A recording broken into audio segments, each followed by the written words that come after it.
Education is the passport to the future, for tomorrow belongs to those who prepare for it today.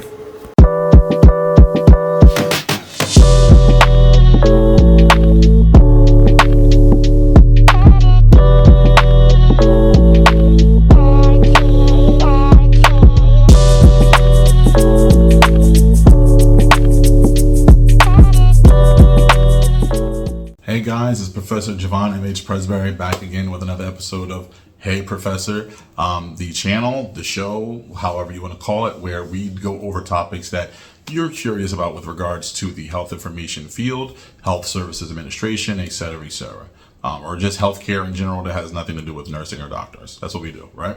So one of my students posed me this question, and I'm glad that they did. Thank you. Again, like I said, open forum. You guys have a question, you guys need something you want me to talk about, let me know, right? You can either send in the comments, email me, however you want to handle it.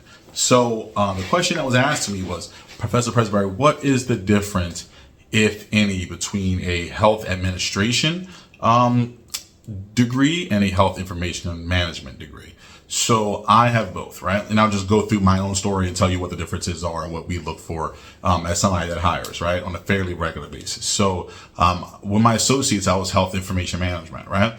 Now, health information management it's kind of specific. What I mean is it covers all the things that have to do with medical records. It covers, releasing of the medical record. It covers coding of the medical record. It does a little bit of reimbursement. It does cover reimbursement a little bit. It also goes into things like, let's say, ethics in healthcare, et cetera, right? Health Services Administration, very similar. That's what I'm saying. It's a very similar degree. What I find is that a lot of those classes overlap, is that the difference between those two degrees will be something as minuscule as a few more courses on, let's say, leadership, a few more courses on, let's say, patient advocacy, things that are more organization specific. So I would go so far as to say HIM and health administration, health service administration, whatever it's called at whatever school that you go to, very similar. I would say that they're largely interchangeable. By which I mean that at the point that a person's going to be trying to seek employment, I would not feel that there should be great cause for concern for having one over the other. I think they're very similar. What I find is that health information management is more, and again, it's not saying anything disrespectful because I have that degree, is more of a lower level degree. So like once you get into the graduate, to the master's level, I've never seen, at least in my time, I've never seen a master's level health information management degree. At that point, I've usually only seen health administration, health service administration, because now you're talking about leadership at those levels, at that graduate level, so that's going to focus on your leadership. There isn't much of a difference between the two. So if you were majoring in one, I wouldn't think a person has any need to switch over to the other. I think that they are honestly so closely related, you could probably double major. I know people that double major with, like, say, marketing and with advertising. They're quite literally the same. Again, all right, I'm a lay person. I don't know marketing from advertising or anything else, but from what I've dealt with as a professor and looked at those programs, there's not much difference. The difference may be 2 or 3 classes. So much in that same way that a person could choose to double major in marketing and advertising, you can also choose to double major, let's say, in HIM or HSA. But that's your choice. But I find, like I said, is later on they kind of converge at that HSA area. So I want to go over also a number of jobs that a person can get with those at the entry level. I do want to answer another question though that was asked within that same email. So here's the thing, right? And I tell my students this all the time. It should not be that a person, sorry if I pause because I'm thinking about how to put something and not be like, it should not be that a person believes that they are going to get right out of school and land a dream job. I'm not saying it doesn't happen. It does happen. I'm just saying it's rare. So I would always encourage my students to understand that even graduation, in a sense, is kind of the beginning of a journey. Again, I'm not saying that to dishearten you. I don't want you to feel bad, be like, I just want to start working. I'm just tired of this. I'm done. No, I get it. Believe me, I get it. I've been there. I get it, right? So, but what I want people to understand is 9 times out of 10, you don't just hit the ground running. You still have to do a little bit of leg work, a little bit of leg room afterwards, right? Just to give you my own example, and I'll talk about my sister. My sister is currently the assistant director of nursing at a facility somewhere, right? And I am the director of medical records, a professor, blah, blah, blah, right? That's cool. But after she got her nursing degree, she still worked at Macy's or JCPenney's, I believe it was, for another 2 years, selling, selling those credit cards or whatever that they're trying to get you to sign up for or whatever it was. And I was much the same. Like, I had gotten my degree and I worked at like UPS and I worked at GameStop.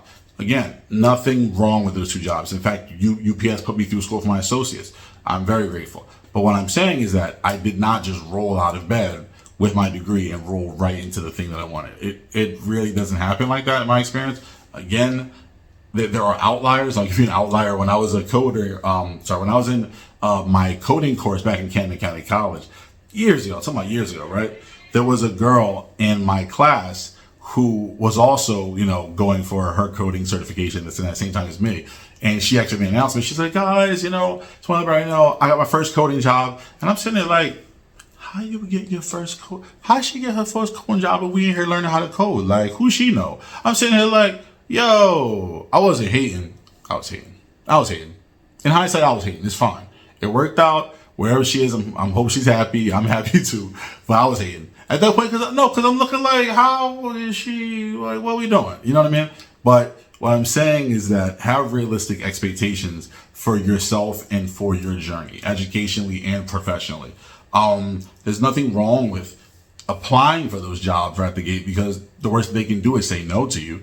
But the truth is, it often takes experience for you to get where you want. So I don't want to dishearten anybody. Just know that even with graduation can sometimes be the beginning of your journey. You have to sacrifice.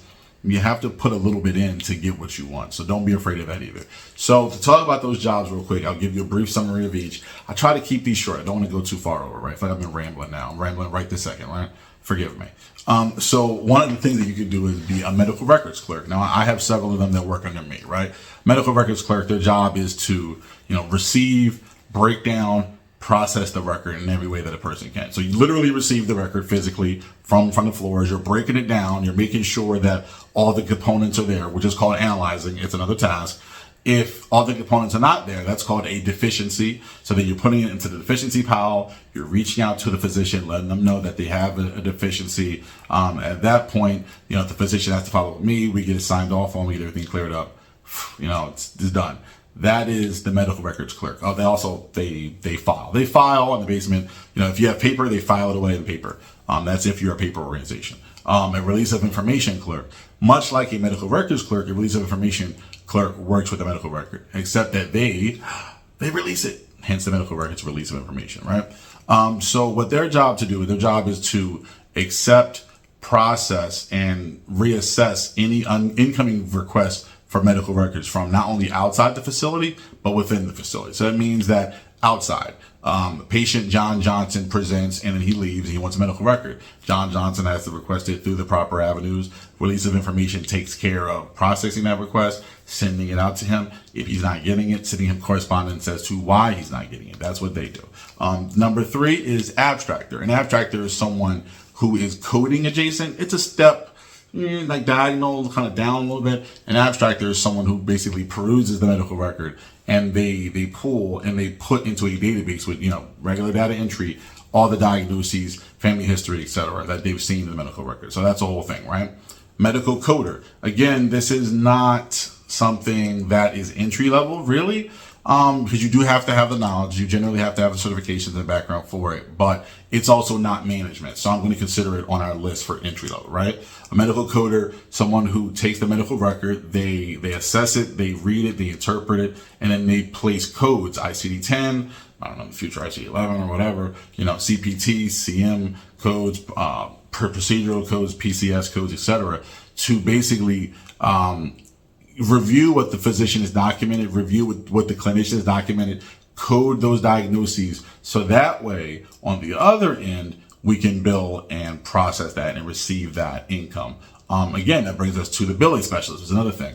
Billing, coding adjacent, it's close, it's on the other end. So basically, after it's coded, the charges are added by the billing team, who then sends it off to insurance. Insurance pays it, and the organization makes money, right? Then you have the medical records, the medical coding auditor. The medical coding auditor is an auditor, just like it says. Their job is to review the medical records that are being coded by the coders for accuracy and for quality. You always want to make sure that you're coding accurately because that's your reimbursement. You know what I mean? You want to make sure that you're coding accurately because that's the reimbursement for the facility. That's the life of the facility.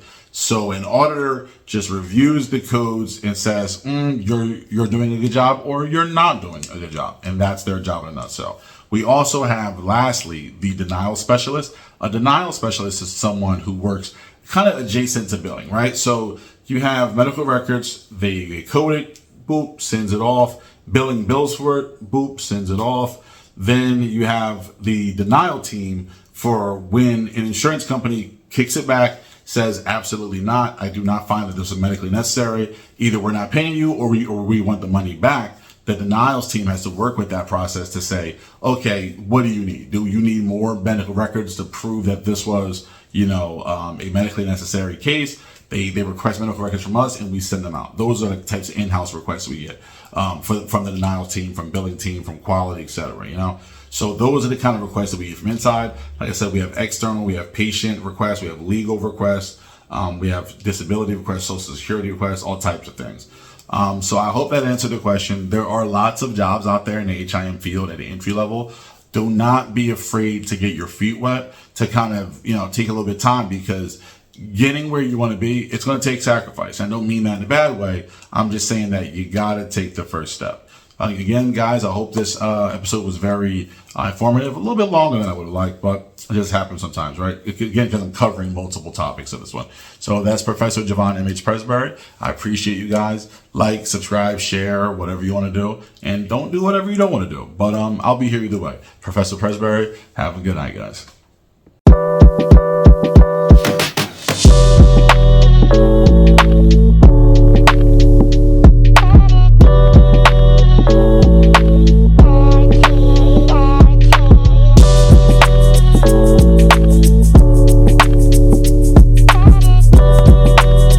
Intelligence is not enough. Intelligence plus character. That is the true goal of education.